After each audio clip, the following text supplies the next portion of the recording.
Today on the DML News Podcast, it's January 6th again. Trump to be confirmed today by Kamala Harris. That should be an interesting thing to see. And plus, Joe Biden making some last-minute moves before he departs. And you got to ask yourself, how much does this guy actually hate America? We've got a couple of good things to talk about today. We're happy you're with us, and we're all unfiltered. Dennis Michael Lynch gives you his word, and he will never let you down. He will always fight for America. The only one who really puts his money where his mouth is Dennis Michael Lynch. Hello, I'm Dennis Michael Lynch, and I thank you for joining me today. Across from me is my son, Denny, and on the controls is my son, Ryan. We appreciate you being with us on this Monday, January 6th, and it is going to be a great day, is it not? I can tell you here in Florida, the sun is shining, and I do have a little bit of a scratchy, hoarse voice, and that is because yesterday I went to the Tampa Bay Buccaneers game with some business associates, and we had a great time. It was a great game, and we were yelling and screaming like we were back to being 18 again. So I'm paying the price today. For certain, am I paying the price today? Because we were cheering, and it was just a whole lot of fun. That being said, today's going to be a whole lot of fun, too.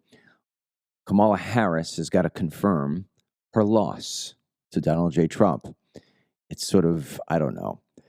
What used to be a very sleepy, boring confirmation process is now filled with national drama.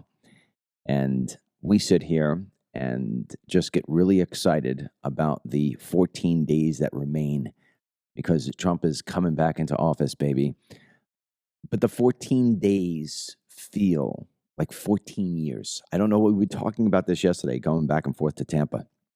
And we said, this has got to be the longest 20 days from January 1 to January 20th. It's got to be the longest 20 days in American history. And Joe Biden and his team have shown over the past 45 days that they are about as anti-America as any administration has ever been. First of all, Joe Biden has a team that is hell-bent on allowing every single last criminal to get out of jail. The people that have had their sentences commuted, the people who have been pulled off death row, the people who have basically been allowed to go free. You just sit there and say, these aren't people. This isn't some guy who got 25 years because he was selling a dime bag on the street and he made a bad mistake. This is some guy who created a silly white-collar crime because he was broke and bankrupt and he didn't know what else to do. And all the other years of his life were perfect except for this one time. No, these are bad people. These are the people that should be behind bars, and Joe Biden lets them out. We're also going to talk about that Joe Biden over the weekend did a medal ceremony, and you just sat there and you looked at the people that he was giving medals to, and you said, well, what's the purpose of this? This dilutes the entire medal process. Now he's taking other actions to try to prevent Trump from being able to drill. I mean, it is absolutely pandemonium in Washington, D.C. today. And Joe Biden is one of those remorseful people. He has seller's remorse. And he believes that had he stayed in the race, he would have beat, I can't even say it with a straight face, he would have beat Donald J. Trump. You know and I know that that is not a possibility, that the American people had caught on to what we told you on this show years ago, and that was Joe Biden was not playing with all the faculties that one needs to play with in order to be president. And he was a sick man, and he is a sick man. We are about to say goodbye to him once and for all. History books will show him as being the single worst president in American history, and that's not easy to do, especially when you look at Jimmy Carter and Barack Obama. And, we ran a poll. Maybe Dennis could look up the results of that poll. I'll bring them in. Last night, Anita, who runs True.News and the DML News app, she ran a poll asking whether or not the flag should be at full staff for President Trump. Because as of right now, Joe Biden is acting as if Jimmy Carter was Ronald Reagan or George Washington or Abraham Lincoln. I mean, he is putting Carter as if this was just some unbelievable human being that was a once-in-a-lifetime guy and a president that was transformational and changed America for the better. Jimmy Carter was a disaster. And the only reason why Jimmy Carter doesn't get talked about as the worst president in the United States of all time is because Barack Obama took that title away from him, and then Joe Biden took the title away from both. But as of right now, if I'm not mistaken, it's going to be half staff, right? Dennis, what's that poll say on True.news, and what do we have as results? Well, the poll asking if we should have it completely raised, 87% are in favor of raising it for that day. But 10% are saying no, it's better to honor Carter and leave the flag at half staff for the full 30 days. And then a small percentage are undecided. I'm falling in the camp of, yes, President Carter I didn't live through him, but just reading about him and what he was doing during his presidency was not a good president. But he was a president nonetheless. You do get the respect of the half staff.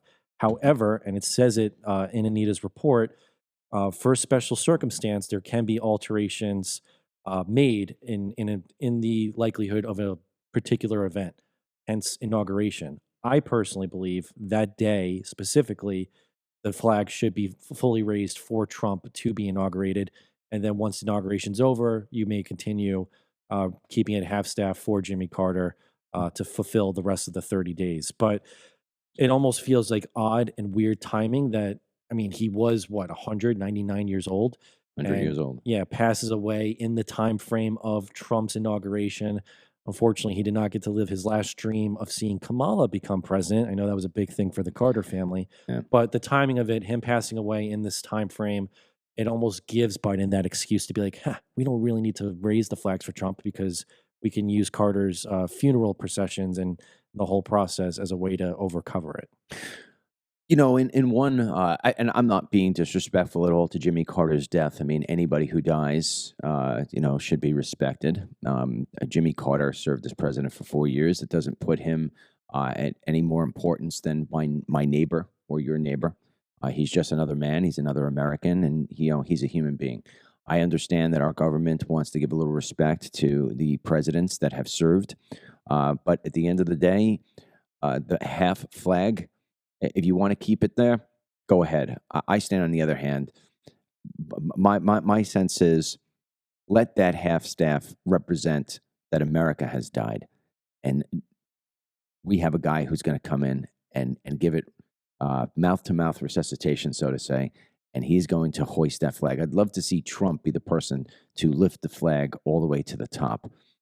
Regardless, today we have a confirmation process, Dennis, and I want to read what it is that Fox News wrote about this. I thought it was pretty interesting. It says the House and Senate will meet on Monday in a joint session of Congress to certify the results of the 2024 presidential vote.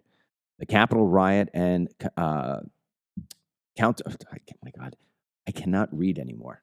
How sad is that? I have my phone fully stretched and I still can't see it. Blah, blah, blah. An often sleepy affair of certifying the Electoral College into a full-blown national security event is what has taken place. Congressional security officials began erecting 10-foot-high fencing around the outer perimeter of the Capitol complex over the past few days. Some of the fences extend beyond the usual Capitol Square, which includes the Capitol building itself. One such fence was all the way around the outer boundaries of the Russell Senate Park. One of the great ironies in the American political system is that the person who lost the race for the presidency often presides over their own defeat. In this case, Vice President Harris remains the vice president until January 20. That means she continues as president of the Senate. Others have performed this onerous task of certifying their own defeat. Future President Richard Nixon was vice president when he lost to JFK in 1960. Nixon then certified JFK as the winner in January 1961. Former Vice President Al Gore ceded his election to George W. Bush after the disputed 2000 election. And we had that whole thing go on. But here's what the 12th Amendment to the Constitution says about Congress signing off on the election results. The President of the Senate shall, in the presence of the Senate and House, of House of Representatives, open all the certificates, and the votes shall then be counted. This dictates a joint session of Congress. This is where the House and Senate meet together simultaneously, usually in the House chamber. The Speaker of the House presides alongside the President of the Senate, in this case, Harris. But Harris kind of runs the show.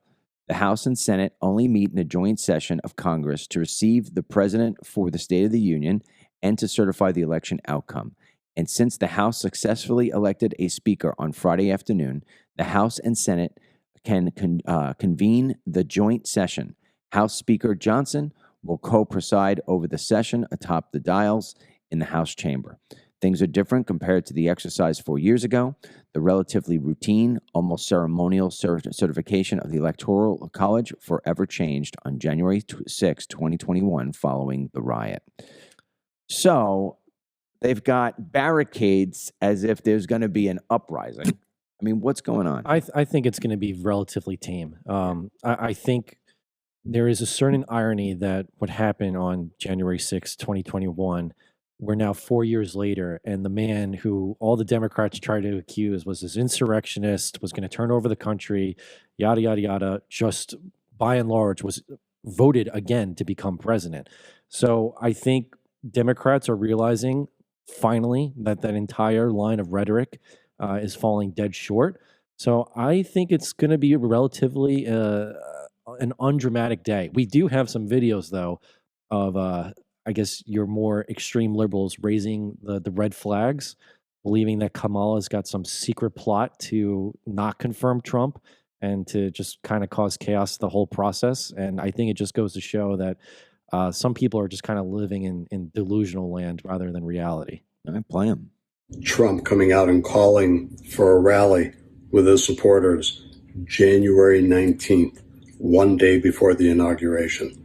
Why would you need to do that the day before you are supposedly being inaugurated the 47th president?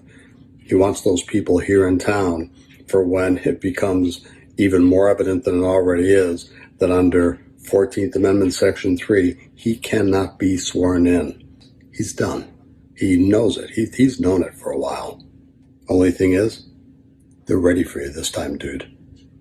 That guy's off his rocker. I mean, Trump can easily, totally be sworn in. So I don't know where he's coming with that.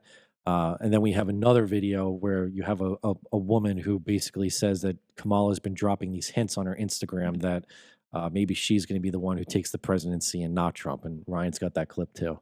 I am shook, shaken, and stirred right now. I had to get out of bed. Did y'all see Kamala Harris's end of the year / New Year post? Why was it? Why there has to be a reason it was that extra, because that was unnecessary. I feel like this is there. It's coded. It's coded. I don't know what it means, but it means something. She's not going anywhere. I think that's very clear from this video. She ain't going nowhere. Also, another reason why I think this video is important is that Biden is not featured at all. Not even one frame. I feel like that's strange. I feel like that's a little strange. Remember, the things that she keeps repeating. We are not going to throw up our hands. We're going to roll up our sleeves. It's time to get to work. Yeah, just absolute delusion. And that's why I kind of reemphasize the point. I think today will be very uneventful. I think Kamala is just going to grit her teeth. She knows she lost. She's going to confirm. If anything, she might actually be a little bit excited to finally get out of the Biden administration. So she may actually be doing this gleefully today to confirm Trump. But I think, anything that we saw in 2021, it's not going to unfold or happen even close to today. And to this day, we still know there are some discrepancies of how January 6th in 2021 actually unfolded. So I think today it'll be uneventful. Trump will get confirmed, and we'll just be on a 2-week path essentially to his inauguration. If anything, the inauguration might be a little complicated. I think DC is going to be hit with a major snowstorm around that time frame. So I'm curious how they're going to maybe supersede that. Well, one of the really cool things was last night, Marjorie Taylor Greene had wound up putting out a tweet saying President Trump will be giving clemency, pardons, and commutations to J6ers as soon as he comes in there. Don Jr. had basically liked another tweet saying the same thing. So that's a good thing. I mean, we talked about this, my friends and I, last night we were talking when we were driving back. You know, there were a couple of J6ers where you've seen what they were doing. I mean, they were just out of control, smashing windows and just, there are some people that when chaos and craziness ensues, they just love to get involved. Now, I don't know if those people are Antifa. I don't know if those people were part of the government as plants. I don't know who they are, but whoever they are, I mean, they should have been punished for doing that kind of thing. That's destruction of property and, assault on officers or whatever. But aside from the handful of people who did that, the majority of people that were basically put away or have, blemishes on their records at this point, these people are political prisoners. Actively targeted. I mean, Yeah. think about it. You've had BLM protests, especially back in 2020, the summer of love, where cities were basically tarnished and trashed, and yet the accountability level was almost to none. But Mhm. January 6th, if your grandma happened to be in a 2-mile radius and maybe walked by the Capitol, the entire government knew exactly where you were, maybe how close you were, and also they went through the law books to try and see what they can get you on, even if you committed no crime. I mean, I'm really hopeful here that one of Trump's first day actions is going to be pardoning those that were totally unfairly targeted in the entire January 6th event, especially when they were basically thrown with the book and had a lot of their sentences amplified to an extent that you wouldn't see on other criminals. Now, meanwhile, Biden is sitting here trying to praise Liz Cheney with a medal. All right, for her January 6th. Do you want the blood boiling a little? I have the list of who he gave. So explain what he did first over the weekend. So the Presidential Freedom Award is basically the highest award you can get as a civilian. Usually you got to be an extraordinary individual in some kind of realm of work. And Biden basically just made his last rounds as president for these medals given out. He gave them to 19 in total. I'll just give you the list of some of the more prominent names. Hillary Clinton, sure everyone was excited to see that. Bono, Lionel Messi, the soccer player, Denzel Washington, Magic Johnson, former basketball player, George Soros, whose son actually accepted the award on his behalf because George never steps foot in America unless it's him buying up radio programs. Yeah. Bill Nye the Science Guy, which Ryan probably remembers him. It was this bit. He's kind of like Neil deGrasse Tyson, where education always try to push him onto you, but he's really just kind of a liberal shill. This one must be a slap to the face to RFK Jr. They gave one to Robert F. Kennedy posthumously, because he obviously is deceased. Right. But talk about them giving an award to basically his father, and yet they wouldn't even give RFK Jr. the compliment of Secret Service when he was running for president. I think RFK applied like 4 or 5 different times, and Biden turned him down each one. So, but his dad's going to get an award. And then Anna Wintour, who's the editor of Vogue. So you basically have It was a useless day. a bunch of liberal shills, and then George Soros, I think, and Hillary Clinton have to be the biggest slaps to the face of the American people to even consider that. Oh, and then obviously Liz Cheney. Right, but I mean, Michael J. Fox was there. What's his face? Denzel Washington got an award. Yeah. The basketball player, who's the guy who had HIV? I just said it, Magic Johnson, right? You said him. I mean, these people, like, what did they do? What did Magic Johnson do? What did any of them do? It diluted the award so much so. It's everything that we're watching for the past 45 days has been indicative of how bad it is that Joe Biden is. Giving out BS medals is one thing. It just makes us say, all right, good riddance. We're getting rid of this guy. Take your medal, Denzel. Go home. Great. Hillary Clinton getting a medal. It's just so, the optics there are just so clear. They knew what they were doing. Yeah. What bothers me more, because you could do all the slap in the faces you want. At the end of the day, he's leaving and we're coming back in. So it's meaningless, right? What does a medal do to anybody? What bothers me is the report here out of Reuters today, because this impacts us. Joe Biden will ban new offshore oil and gas development along most U.S. coastlines, a decision President-elect Donald Trump, who has vowed to boost domestic energy production, may find difficult to reverse. The move is considered mostly symbolic, as it will not impact areas where oil and gas development is currently underway and mainly covers zones where drillers have no important prospects, including the Atlantic and Pacific Oceans. The White House said on Monday that Biden will use his authority under the 70-year-old Outer Continental Shelf Lands Act to protect all federal waters off the east and west coasts, the eastern Gulf of Mexico, and portions of the northern Bering Sea in Alaska. The ban will affect 625 million acres of ocean. Biden said the move was aligned with both his efforts to combat climate change and his goal to conserve 30% of U.S. lands and waters by 2030. He also invoked the 2010 Deepwater Horizon oil spill in the Gulf of Mexico, saying the low drilling potential of the areas included in the ban did not justify the public health and economic risks of future leasing. I mean, it's around 15% of U.S. oil production comes from federal offshore acreage, mainly in the Gulf of Mexico, a share that has been falling sharply in the last decade as drilling onshore booms, according to the U.S. Energy Information Administration. The United States is now the world's top oil and gas producer, thanks to big increases in production from places like Texas and New Mexico, fueled by improved drilling technology and strong demand since Russia's invasion of Ukraine. The announcement comes as Trump has pledged to reverse Biden's conservation and climate change policies when he takes office later this month. During his term, Biden also limited new oil and gas leasing on federal lands and waters, drawing criticism from drilling states and companies. It's hard to believe that Biden is pulling even a single string.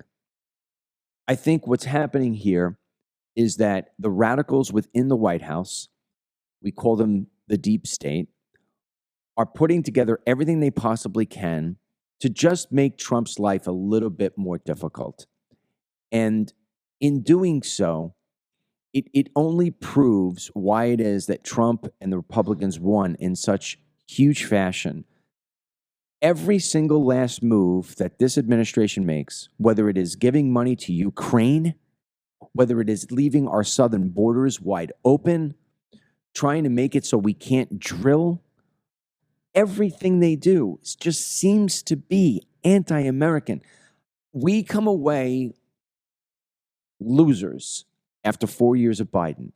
And if you asked me, name me one thing, just one thing that Joe Biden did well, I can't even come up with one thing. Not one. It's baffling how this has gone in this direction. If I had a gun to my head and I was legitimately asked, what did he do positively? The only thing I can recall from the last 4 years, and it just shows how much of a joke his administration is. Yeah.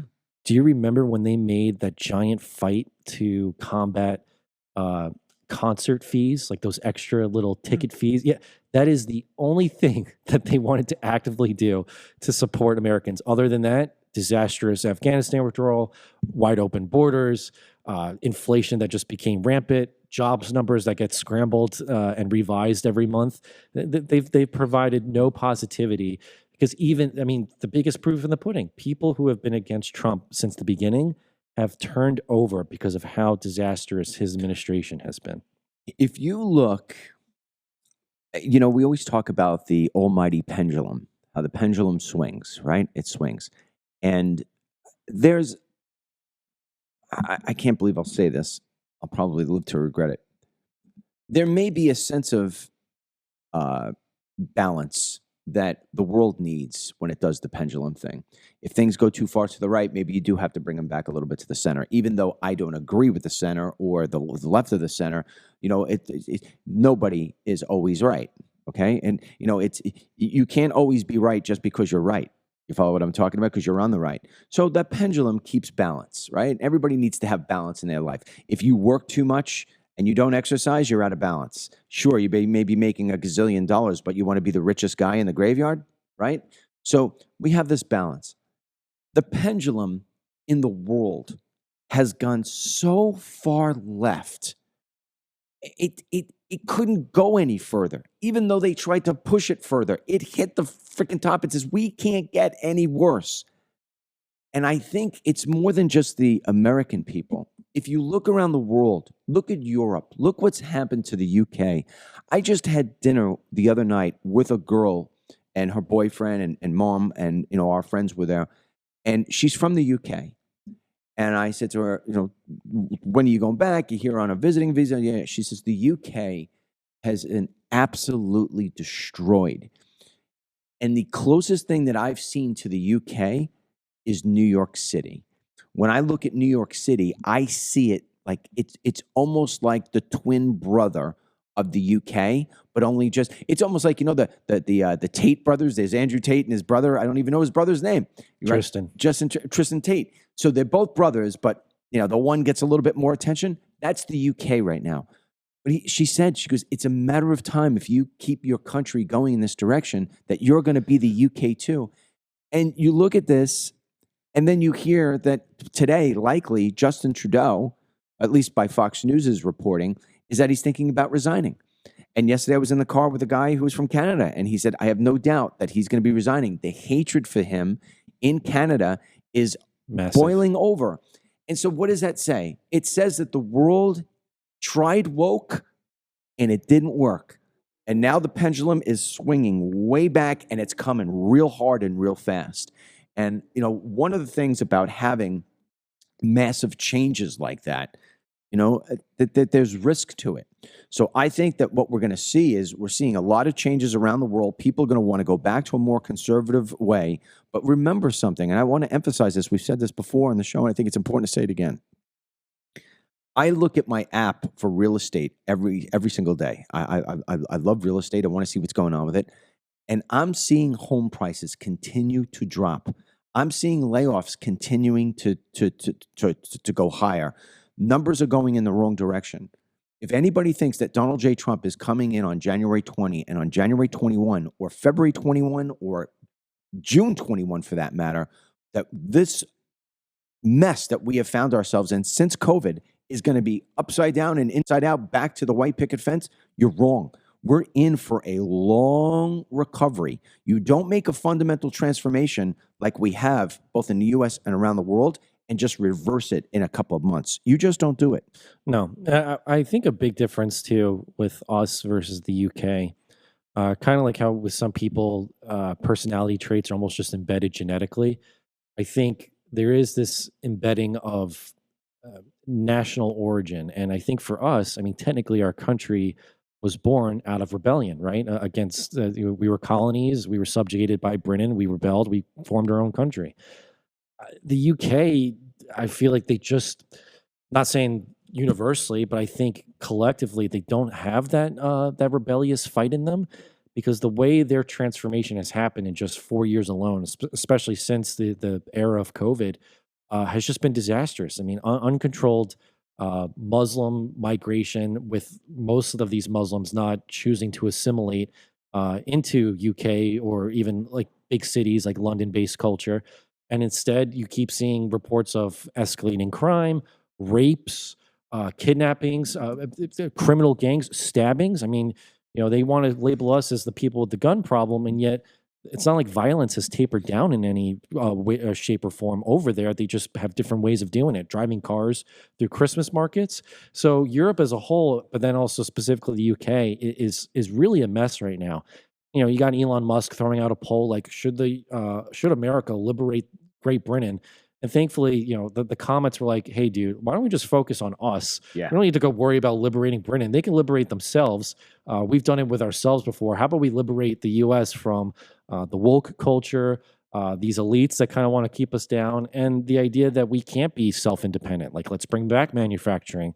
I'm reading the report that Trump plans to undo Biden's action with the offshore drilling immediately. And so my hope here is that, like how you said, the pendulum, it always kind of naturally swings, and I hope it's natural. I hope it's not someone behind the scenes that purposely moves the pendulum when it needs to be moved. But my hope is that with Trump coming in, to your point, nothing's going to get fixed on day one. But I think those first 100 days are always important, because that is the process of undoing who came before you. So repeal the ban, start the mass deportations, get those things in order that can at least lead the recovery to become faster, rather than it would be kind of a shame by the end of 4 years we're finally recovered and it took that long, you know? Absolutely. One of the other things too, while we're sitting here, that's trending now, is the left will just not give up. They are gonna go down kicking and screaming. They're like that little terrier that will not let go of the pant leg. And so this one is just coming in. This is off the Daily Mail. This is the title: Breaking news: Trump makes last-ditch move to throw out his upcoming hush money sentencing. Can you believe we're still dealing with this crap? I mean, it's just so out of control that the left will just not stop. Where do they think that this is going to wind up being something for them, that they're going to want to win, that they're going to win? It just doesn't make any sense. It's typical bullshit. It's so tiring. It's so tiring. So Trump is trying to get this because Judge Merchan is saying, no, we're not delaying it. You're still going to wind up having to do. You're going to get sentenced. Yeah, I think it's January 10th, right? I think that was the January 10th. Yeah. And Trump is trying to delay it until after the inauguration. I think it's the greatest thing in the world. I hope that Judge Merchan says, oh, yeah, okay, you know what? Your sentencing is 100 years in prison. You know, take it and stick it up your ass. Yeah. That's really what it comes down to. Stick it up your ass. You know, before we forget, I know we have one more video that kind of emphasizes the issue with, as we were talking about, the uncontrolled immigration. Yeah. I know you had shared it. It's actually an old video. It's of the Dalai Lama. I'll let Ryan play it and we can explain it a little more after, just because sometimes his accent's a little tough. But yeah, I mean, the reason why I picked this today is because I wanted to wrap up the show by saying that, you know, when you look at the damage that's done to the United States, whether it's drilling, whether it's the dilution of the U.S. dollar, the crippling of the military, I mean, there's so many different things that the country has suffered because of Joe Biden. But ultimately, a lot of those things can be fixed with a policy. A lot of those things can be fixed with an executive order. What is very hard to fix is ridding of people. And the immigration issue is not just an issue here in the United States, it's all over the world. If you look at the UK, the biggest problems they have is because they took in so many different people. Europe has taken in so many different people. And so if you really get a reasonable person who has never been accused of being a racist or anything else of that nature, just somebody who's always been said, yes, this is a really smart person, and you ask them about mass immigration, you get back an answer like the Dalai Lama just gives here. I thought it would be a good reminder to play it. So let's play what the Dalai Lama says when he's interviewed by an Indian. For those of people just listening, the Dalai Lama is being interviewed by an Indian reporter, specifically about immigration into Europe. Listen. From Afghanistan or the Middle East want to stay in Europe. Shouldn't they be allowed to? Limited number, okay. But whole Europe eventually become Muslim country, impossible.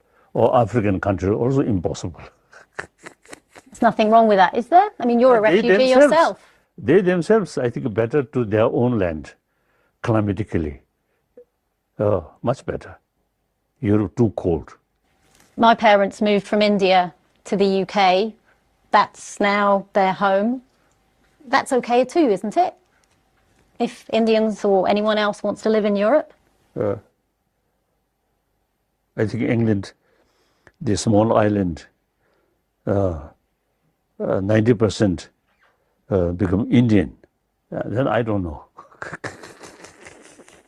You know, as a quick analogy, if you're someone with a really nice mega mansion and you worked super duper hard for it and it's pristine and it's nice and it's clean, and then you see maybe the people around you, the neighbors who are not as clean or kept or responsible, feel like their house is shambling or falling apart. And you just say, hey, come into my mega mansion. But you just keep saying it, even though you're the one inviting them in. Eventually, the mega mansion starts to look a little dirty. Things aren't cleaned. It gets messy, it gets crowded. It kind of just relates to the point. Like, there's a reason a lot of these refugees are always coming to us and we're never going to them. We have established a fantastic country. And even though the UK is a little bit of a mess right now, I mean, lots of grand parts of Europe have incredible architecture. They developed well managed cities and societies, at least initially. So when you have a legal, capital L, legal immigration system that is still a little unfestered, and you're taking more people in, whether it's reaching the cap or even sometimes exceeding it, you're going to get a crowded place, and you're going to get people that, even though they came legally, are maybe going to choose not to assimilate, and maybe they're going to make London try and look like Afghanistan. And that was the Dalai Lama's overall point. You can make it under the legal the precinct all you want, but at the end of the day, if you just kind of keep letting them in, it gets overcrowded and it just ends up not working. So I think I understood his overall point. Like, what don't you get, reporter? You bring more in and no one's going out, it gets crowded. And we got to remember, the UK is actually an island. It's not like this big piece of land that we have either. Right. I think the other thing, though, is that he was definitely emphasizing was that, because he even said, like, no, the climate, people come from that climate. Europe's cold. We were all born into a place for a specific reason, and not that there shouldn't be migration or immigration at all. But when you have entire countries and entire counties, entire states, whatever, just emptying and just going into a new place, and there's really no form of assimilation for them, it's going to wind up being broken. And there's somebody like Dalai Lama saying you can't do it.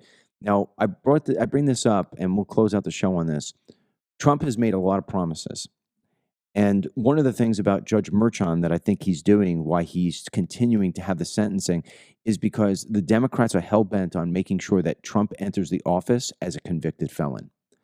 And I don't know why. I don't know if it's just for the optics. I don't know if it's just for the history books, or whether or not they think that there's some way that they can undo some of the things he does, because a felon can't do that. I mean, can't do this. I don't know what it is.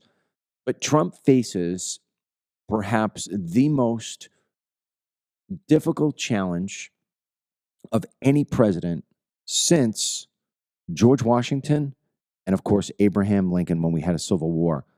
Because Trump is not only dealing with a divided country, he's basically facing a broken world. And there's so much to fix. And my sense is the first thing that he's got to do is carry out with the mass deportations that he's promised, and to show the world that it is okay to kick out the people who have no right being in your country. It doesn't mean you're anti-anybody. It just means that you're pro-country. And if he does that and he sets the precedent, maybe other countries will have a feeling as if they have an obligation to do the same. Because if you go back to what we talked about with Justin Trudeau hit the woke button time and time and time again. And at the very end, he tried getting a little tough on immigration and tough here, tough there, and the people wouldn't take it. Then you're not going to BS me. That's what they're saying. So maybe, even though we have to wait for a year, in 4 years from now, maybe not only do we see a country that is back in balance, but a world that is back in balance. And it very well be what you said last week was, we may be entering a golden era. I don't think we just may be entering a golden era of the United States. I think we may be entering a golden era of a global community, which would be fantastic, because I'm telling you, we're going to have some foes coming along the way. I don't know whether it's these UFOs. I don't know what it is that we're going to have to face, but I just get the sense that God wants it to be where the world is coming back together and getting back to normalcy. And I pray that that's what's happening, and that's where I'm gonna lead myself to that direction, that we have to make not only a better world for our neighbors, our state, our country, but the world. Yeah, another president I didn't get to live through was Ronald Reagan, but he is one of the greatest presidents that, from his actions, at least in recent history. And I'll even be honest, looking into him, there are times where I'm like, oh, I wouldn't have agreed with this, like his amnesty. Horrible. But I think what he did to accomplish cementing that he was one of the best presidents and basically a great legacy. I mean, when we watched the Reagan movie, it was like, wow, like this is a man that lived it all. It's because he reestablished national pride. I remember you and Mom always saying, like, during the 80s, it felt American. Yeah. When you come off of Biden the last 4 years, what have him and Kamala do? They made you feel shameful for being an American. So there's going to be things that Trump is going to do that we're not going to be fans of. There's going to be times where we're like, what is the overall strategy here? But if his overall messaging can be, hey, be proud to be American, don't be shamed by it, like, you know, Biden has been kind of peddling that message, I at least think that's a good first step. Trump has the personality that Reagan did when it comes to, I shouldn't say the personality, they have opposite personalities. He has the same belief system that America is an amazing place that has to be the leader, that has to take the pole position, whereas Barack Obama and Joe Biden felt as if we should be on an even playing field. And look, there's a lot of people who would say keep it on an even playing field for whatever reasons. I don't agree with that. I think we need to have our exceptionalism. Ronald Reagan came up with a statement that I think is one of the greatest statements that any president can ever follow. In fact, I think you would just put it on your mirror so you see it every day when you're brushing your teeth so you don't forget it. Peace through strength. Peace through strength. And I'll give it, I'll water it down to the most craziest little example. On New Year's Eve, your sister, Kelly, went out with her friends, right? So she's 16, 17. She started to dabble into those parties where the parents aren't home sort of thing.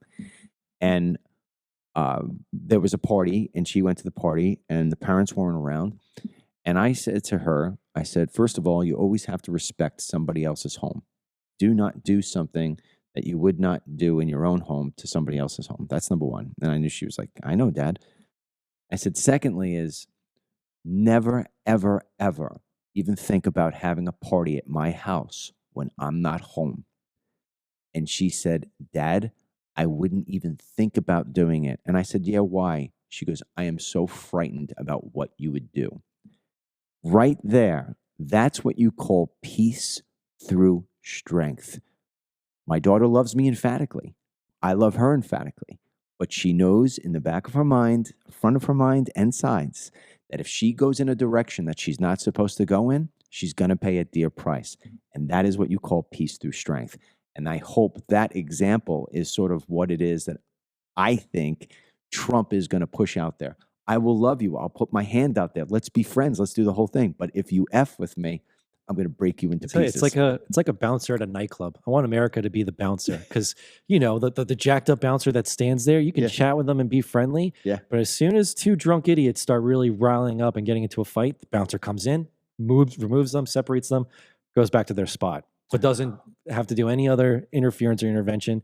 He just stands there like a sentinel, very strong, knowing, hey, you guys mess around, peace through strength. So as we get closer to January 20th, a couple of changes are starting to take place here at Team DML and our company here in terms of doing the news. I just want to spit them out for you real quick. We're going to be reminding you of this each day leading up to the 20th. First of all, a major initiative for us this year is the newsletter delivery. So we are going to start off with our newsletters. In fact, we just have a new service provider this week, and we're getting all the templates ready and everything like that. We expect to be full-blown, ready to go with our brand new newsletter come January 20.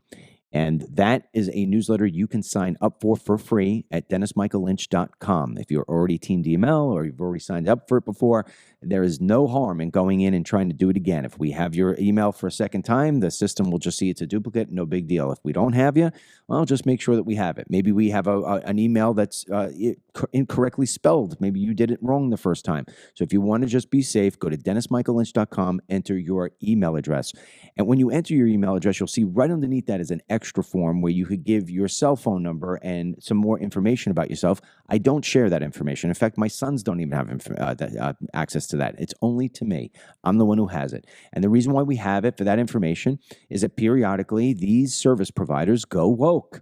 And so at least if we have your cell phone number, we could always reach out to you and say, hey, by the way, we have been sending out our newsletter. If you're not getting it, click here, and here's a new way of trying to get it. So go to DennisMichaelLynch.com and give your information, and that's that. Also, we'll be starting to change this program up a little bit to where it's going to be formatted into, we're going to have a thing every single morning called the 47 Report, which is going to be specifically designed just to give you information about what it is that the Trump presidency is doing. It's the the kind of information that you're really not going to get on the mainstream media, even Fox News. We're going to give it to you as it's happening. We're putting a lot of effort into this. Also, the DML report will give you all the news of the day. And then, of course, Denny and I will do some opining and inciting back and forth. The other thing you want to take a look at, I mean, the reviews so far that I've gotten from people have been astounding. I mean, people are just saying, wow, I love this. We have a new podcast here called Life After 50.